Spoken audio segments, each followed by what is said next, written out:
Hi folks, I hope you're well. So, yes, I'm going to talk about a subject again that I've talked about a few times.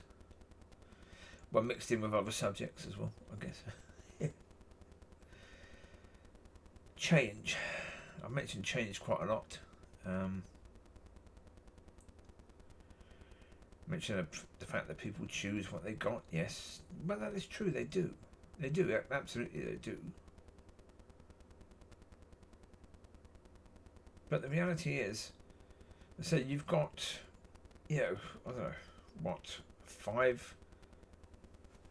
No, I say you've got probably about 1 billion people who have some belief in God, where that belief has been with them for years. And being willing to let that go for something new. For truth. For what? Not for what church has said, but for what God is saying now. Oh, yeah. Being willing to let go of what you've held on to.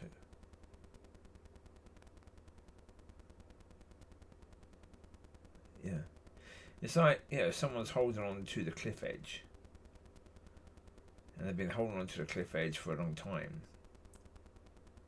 If they let go, they're going to fall and die.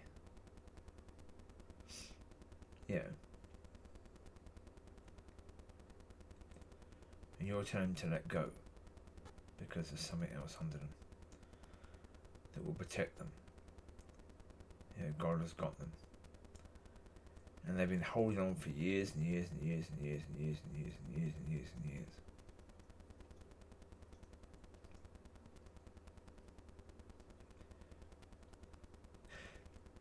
There is that saying that a leopard cannot change his spots. Well, that's true, a leopard can't. God can.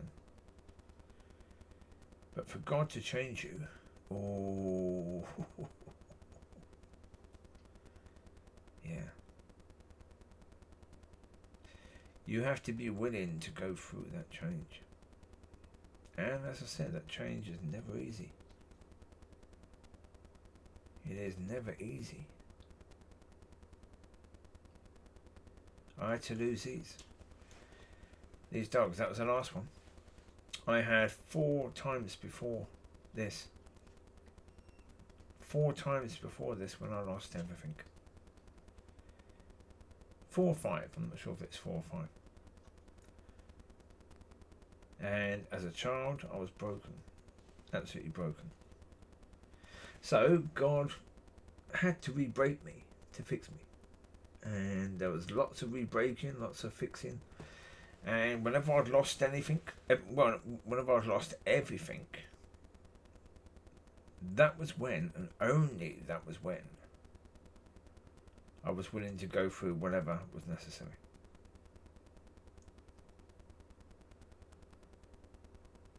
That's why I said the only way for those who, even those people that are of God but have been in church and who have not been broken, is that they're going to have to be broken. God is going to have to convict them. God is going to have to convict is maybe not the right word, because convict has always been a word used about sin. Well, no, we're not talking about sin. We're talking about the paths that people are on, and that they're the wrong paths.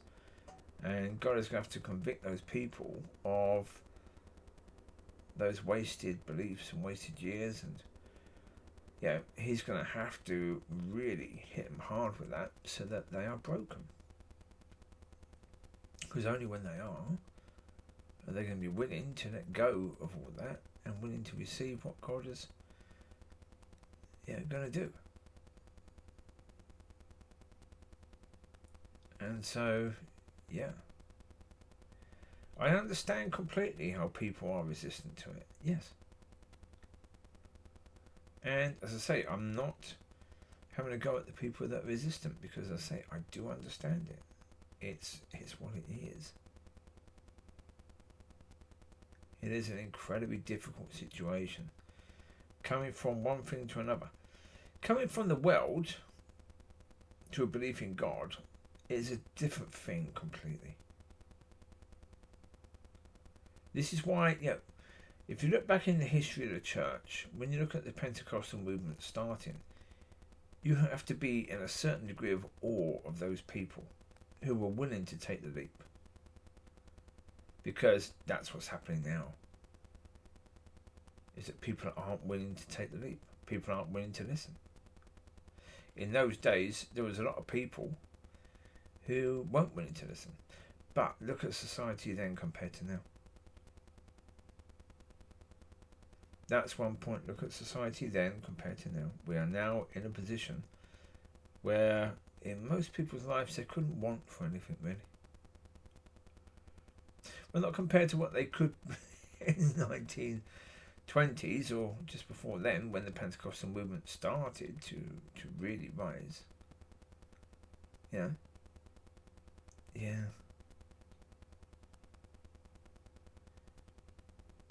We are both blessed and cursed by what we have. It is not just a blessing, it's also a curse. And it's not just a curse, it is also a blessing because it's helpful. I mean, come on, I wouldn't know. To have a place with heating, to have a place with hot water, I wouldn't know about those two.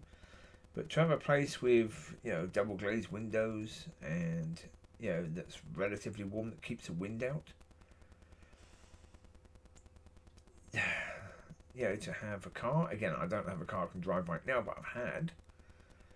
So to have that, where you can get from A to B so quickly compared to, if you want to have a phone call with someone, just pick up your phone. If you want to find something out, just go on the internet and ask. It is remarkable in that way, isn't it? Really, what we have. How easy things are for us. But again, as I say, that's a curse. It is a blessing, and it's also a curse. Because, having it being so easy, it means we don't like to make effort. Because we have everything like this is so easy. If we want to order something, we just go onto Amazon and it's here next day. Nice and quick. Pretty soon, we'll go onto Amazon and it'll be here in the next hour. We won't even have to wait for the next day. It'll be next hour. That's the way things are going. And that's what people want. They don't want to have to do. And as I say, it's understandable, especially if you're older. If you've been doing for 50, 60, 70 years, are you going to want to keep changing? As I say, the whole point about moving house is difficult, right? As I say, for me, I'm really looking forward to that because, if God has told me, if it's true that God has told me I won't have to take anything because everything will be there, I don't need to take anything, so Christy, I can just go. Great. But even taking stuff, if I'm moving into a place that's bigger, where I've got a little bit of room to stretch, great. I'm looking forward to it. I've been stuck in this place for over 10 years now. So moving house, great. Because God has put me in a position where, I'm loving the idea of moving house. Brilliant. I mean, any of those upheavals, fantastic. Just brilliant. Upheave me, please. But for most people, an upheaval, if they've already got their own home and they've settled that home, and that's what changing your understanding, your belief in God, is exactly the same as that. It's no different, really. It is an upheaval that people don't want. They're settled in their belief. They're happy with it. They're at a place that they like. And they don't want to change. But again, okay. Well, I say for me, I knew as a very, very young believer that the comfortable path was the path to hell and that the more difficult path was the path to God. I think a lot of people seem to have forgotten that.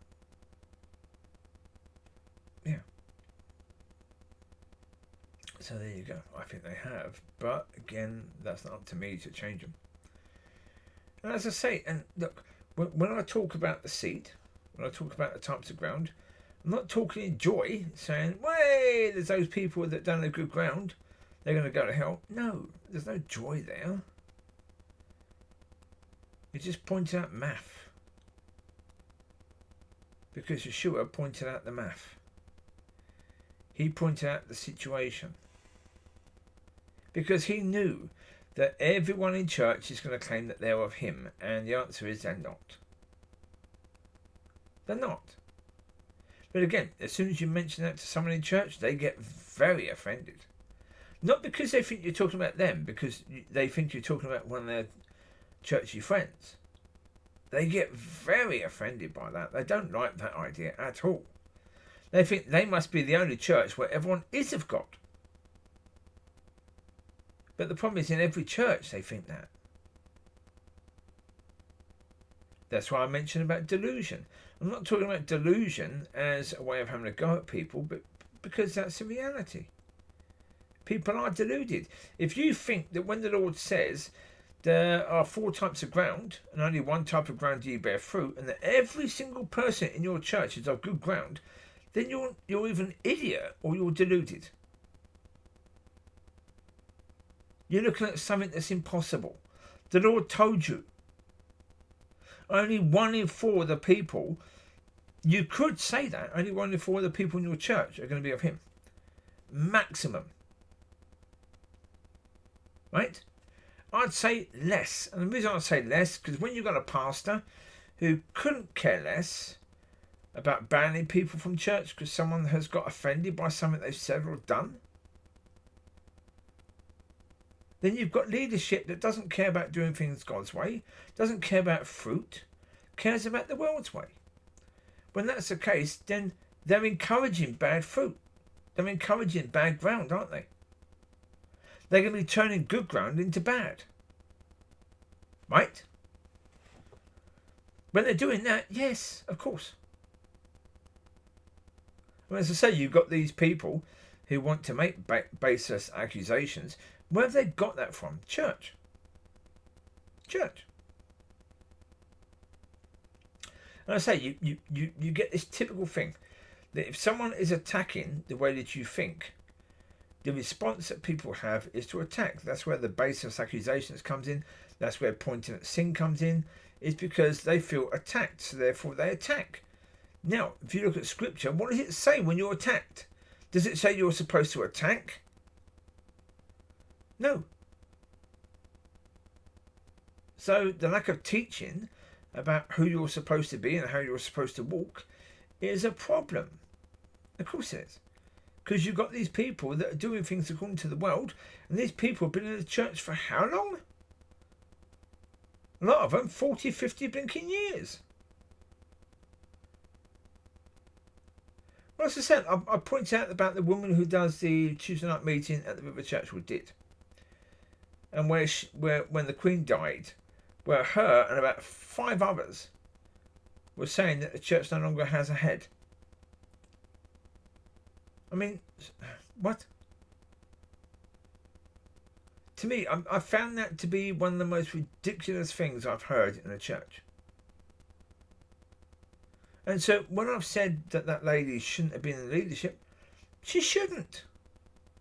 If she believes that the Queen of England is the head of the church, who the heck is teaching her that?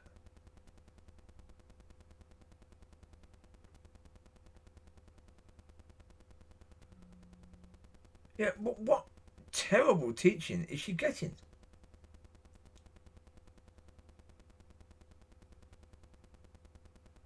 It's ridiculous, isn't it? I mean, to me, as I say, I've come across stuff over the past few years that is just ridiculous. But it's not rare. It's just slightly worse than it was 20, 30 years ago in churches. When I was in churches then. So, yeah. Anyway. There you go. I will leave it to it. You take care. God bless. Have a fantastic week ahead. Be blessed, and yes, be of understanding. And if you can, get to the point where you can change. Because I say, it's very difficult to change. It really is immensely difficult. If you don't have that push of being broken and being in a place where you're crushed and you have nothing, and yeah, you have no reason to say no because you're not trying to protect this or that or the other, then changing is immensely difficult. Certainly if you're in a good position, yeah. Well, the saying is, why change things if things are working? People think things are working, but they're not.